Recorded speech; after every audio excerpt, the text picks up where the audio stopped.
आज मुझे लगा कि शायद मेरे से गुरुजी कुछ वाक़ई में कुछ बुलवाना चाहते हैं और शायद इसमें जैसे मुझे सत्संग से बहुत सारे सवालों के जवाब मिले, शायद गुरुजी मुझसे भी कुछ सत्संग बुलवा के किसी के सवालों का मैं आई एम जस्ट शिवरिंग। तो मैं कुछ अगर टाइम है तो मैं कुछ पहले से बोलना शुरू कर सकती हूँ? गुरुजी का जब मंदिर रेडिसन में बना तो मेरे हमारे नेफ्यू और उनकी वाइफ वो बहुत बचपन से उनको मानते हैं। तो उन्होंने बोला कि मामी आप मंदिर जाओ, वहाँ पे गुरुजी हैं। तो हम ओक ट्री रोड एक बार गए तो मत्था टेक के आ गए, कुछ ऐसा नहीं हुआ।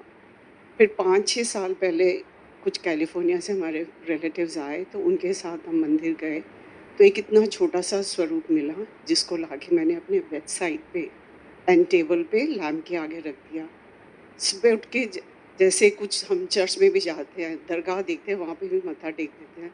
तो गुरुजी को मैं ऐसे ही सुबह उठ के हाथ टेक देती मत्था टेक देती थी, पर कुछ अंदर से ऐसा कुछ नहीं हुआ।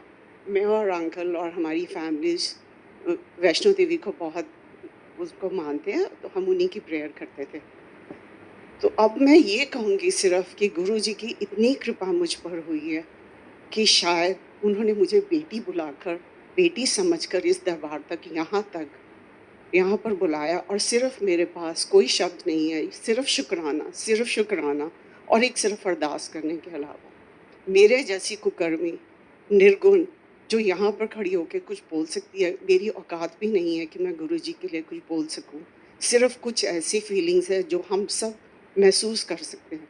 पर अगर कुछ पर्सनल एक्सपीरियंस शेयर करना है, तो मैं ज़रूर करना चाहूँगी। इस सावन के मास में मैंने सावन के व्रत रखे और वो जो नेफ्यू थे वो बोलने लगी मुझे 40 साल से माइग्रेन होता है, बोलती मामी आप चलो गुरुजी के दरबार, मेरा माइग्रेन ठीक हो रहा है तो आप भी चलो, आज चलेंगे कल चलेंगे, नहीं होना पाया। तो इंडिया से कोई फ्रेंड आई, कैसे गुरुजी कड़ियाँ जोड़ते हैं, कैसे अपने भक्तों को और मेरे जैसी बच्ची को यहाँ पे लाके खड़ा करते हैं, ये कोई करिश्मा है।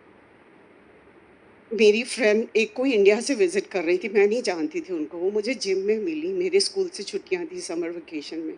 तो उनका मुझे फ़ोन आया मंडे को, कहते कि हम गुरुजी के इस मंदिर में आ रहे हैं। तो मैंने घर से निकलने लगे, अंकल आए तो मैंने बोला चलना है मंदिर? तो कहते चलो। तो उसी वक़्त और मेरे जैसी जो इतने रिश्तों में बंधी रहती हैं, मेरे ग्रैंडसन का 11 साल का उसका फ़ोन आया, नानी हम आ रहे हैं।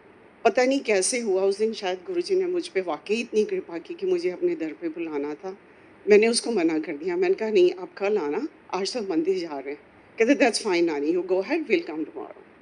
हम यहाँ पे आए तो सब बोलते हैं कि कनेक्शन करते हैं या कुछ करते हैं, मुझे कुछ भी ऐसी फीलिंग नहीं है। मैं गुरुजी बहुत बहुत माफ़ी माँगती हूँ आपसे, पर आप जानते हैं कि शायद किसी और के साथ भी ऐसा होता होगा या कनेक्शन बनाने में थोड़ा टाइम लगता। तो मैं आई, गुरबानी सुनी। हाँ, गुरबानी से मैं बहुत कनेक्ट करती हूँ और मेरे आँखों से बहुत आँसू निकले, पर मुझे समझ नहीं आया कि क्यों निकले। भोले भंडारी को मैं मानती हूँ, पर मुझे हमेशा से साँपों से बहुत डर लगता है। तो शायद पर इधर आके मैंने जब शिव जी के दर्शन किए, तो मुझे लगा ये तो इतने भोले हैं, इतने सुंदर हैं, कहीं मैं देखती ही रह गई और शिव गुरुजी की तरफ देखा पर मुझे कुछ नहीं ऐसा हुआ।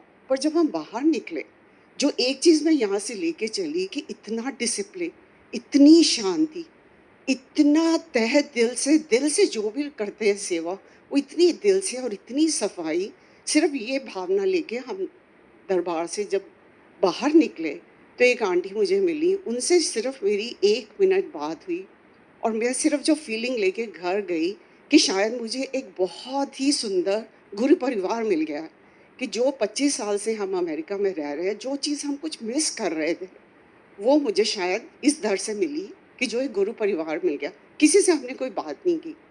जब हम घर गए, 9 साढ़े 9 बजे का टाइम हो गया था, तो बच्चे गाड़ी में बैठे वेट कर रहे थे। जब हम अंदर घुसे, मैंने बोला आप लोग तो कल आने वाले थे। तो कहते हैं पहले तो उनका ये सवाल था कि हम मंदिर गए थे कि क्लब गए थे?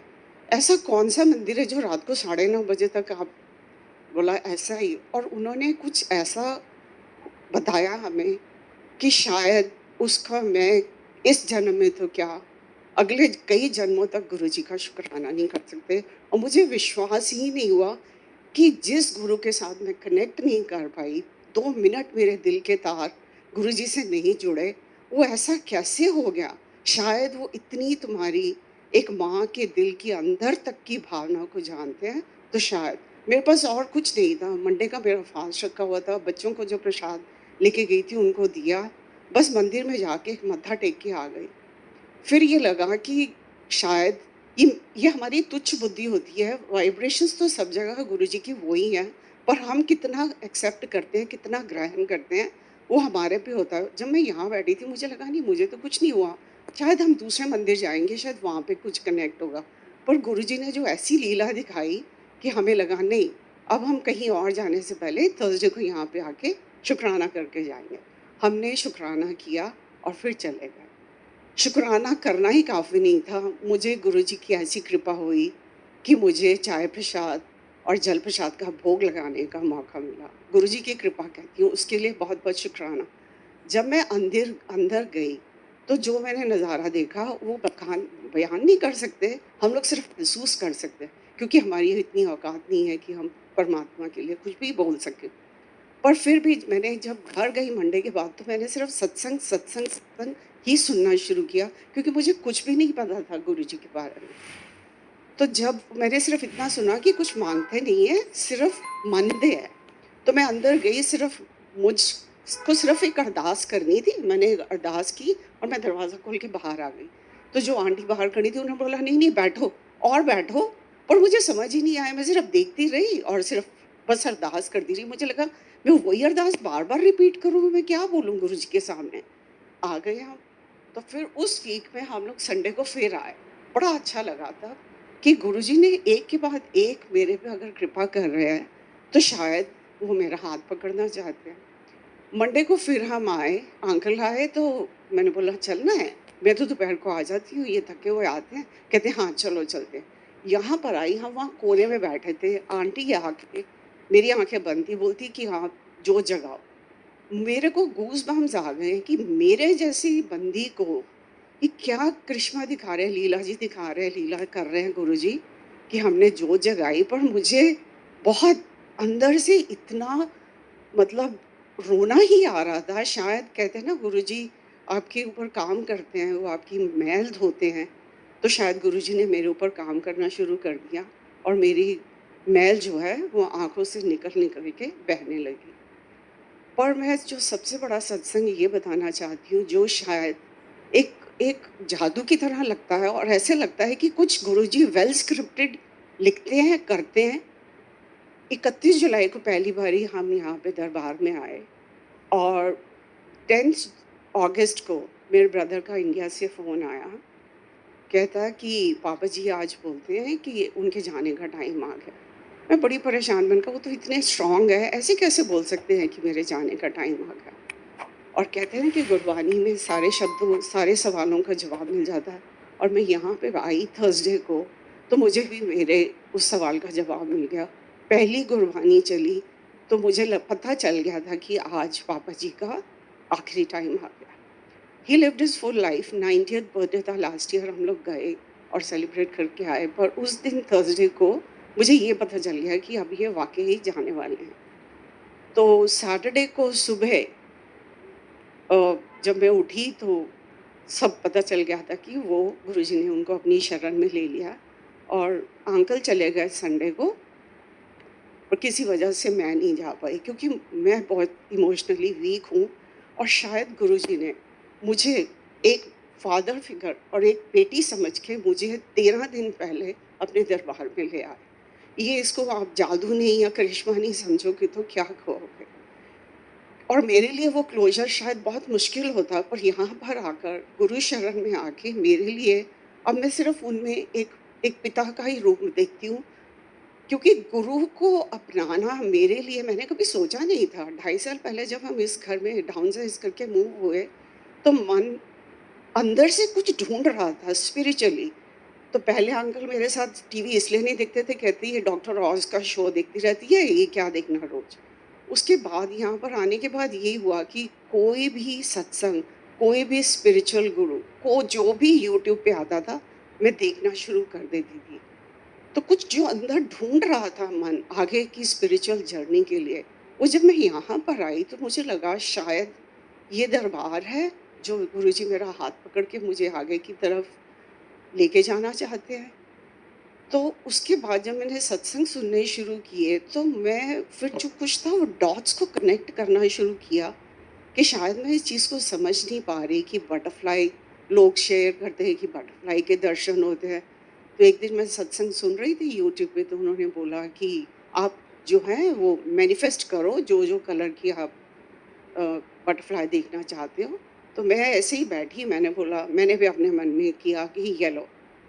तो जब मैं बाहर निकली तो आगे येलो, पीछे येलो बटरफ्लाई, जहाँ जाऊँ वहाँ येलो बटरफ्लाई। मुझे नहीं पता इसका मतलब क्या था, क्योंकि मैं अभी मंदिर आना शुरू ही हुई थी, 3-4 हफ्ते हुए थे। और जब मैं यहाँ पे दरबार पे आ रही थी तो मेरी गाड़ी की विंडशील्ड के ऊपर आके फिट जैसे ठक करके फिर येलो बटरफ्लाई। मैंने बोला जय गुरु जी, मैं इससे ज़्यादा और कुछ नहीं बोल सकती कि आप मुझे क्या दिखाना चाह रहे हो, ये आप ही की लीला है। तो मेरे पास छोटी-छोटी बातें तो बहुत हैं करने के लिए, पर मेरी सिर्फ़ गुरुजी के चरणों में यही अरदास है कि जो भी गुरुजी आपके चरणों में लगा है, जो भी आपकी तन, मन, धन से सेवा कर रहा है, हम सब निर्गुणी हैं, हमारे पास कोई कोई भी शायद अच्छे गुण नहीं है। हमें आगे की तरफ हमारी स्पिरिचुअल जर्नी को आप आगे ही ऐसे ही हाथ पकड़ के सबको सफल करना। और कहते हैं कि जब गुरुजी का स्वरूप घर में आता है तो शायद गुरुजी खुद आते हैं, और वाक़ई कि जो मेरे पास इतने छोटे से स्वरूप थे, मुझे वो दिखाई भी नहीं देते थे मंदिर में। और जब मैंने यहाँ आना शुरू किया तो अंदर से कुछ ऐसे हुआ, वो मैंने एंड टेबल से उठा के मैंने मंदिर में रख दिए। तो जब मैं मत्था टेकती थी सुबह, मुझे दर्शन भी नहीं होते थे। मैं ये कहती थी कि लोग बोलते हैं कि हमें स्वरूप के रूप में ब्लेसिंग्स मिलती हैं, ऐसे ब्लेसिंग्स मिलती हैं, ऐसे ब्लेसिंग्स मिलती हैं। मैंने बोला हम तो यहाँ पे किसी को भी नहीं जानते, ये हमें तो इसका मतलब कभी ब्लेसिंग्स मिलेंगी नहीं। आप मानेंगे संगत जी, 2 हफ्ते पहले मुझे पता नहीं कि कैसे गुरुजी ने सबब बनाया, मुझे इतनी सारी ब्लेसिंग्स और इतना सुंदर स्वरूप और अमृत वेले का सत्संग की भी दात बख्शी, जिसके लिए मैं बहुत-बहुत शुक्रगुज़ार हूँ। कि जब अंकल का एक्सीडेंट हुआ था तो मैं मुझे मैसेज आ रहे थे कि तू चिंता नहीं कर, मैं तेरे नाल हूँ। मैंने सोचा ऐसे कैसे ये मैसेज मेरे लिए हो सकता? पर वाक़ई जब अंकल का एक्सीडेंट हुआ और मैं घर में घुसी तो देखा सिर्फ़ शब्द चल रहे थे, तो मुझे लगा कि वाक़ई गुरुजी ने जो है हमारा हाथ पकड़ा है। जब कहा कि मैं तेरे घर आ रहे हैं, तू तैयारी कर ले। मैंने बोला ये कैसे मेरे घर में आ रहे हैं? और वाक़ई उस दिन मुझे कुछ लगा, 2-3 बार ही देख रही हूँ ऐसे कैसे? मैंने मंदिर के आगे की जगह साफ़ कर दी, कपड़ा बदल दिया, और वाक़ई जब मुझे गुरुजी का स्वरूप इतना सुंदर और सब क्या कर रहे हो क्या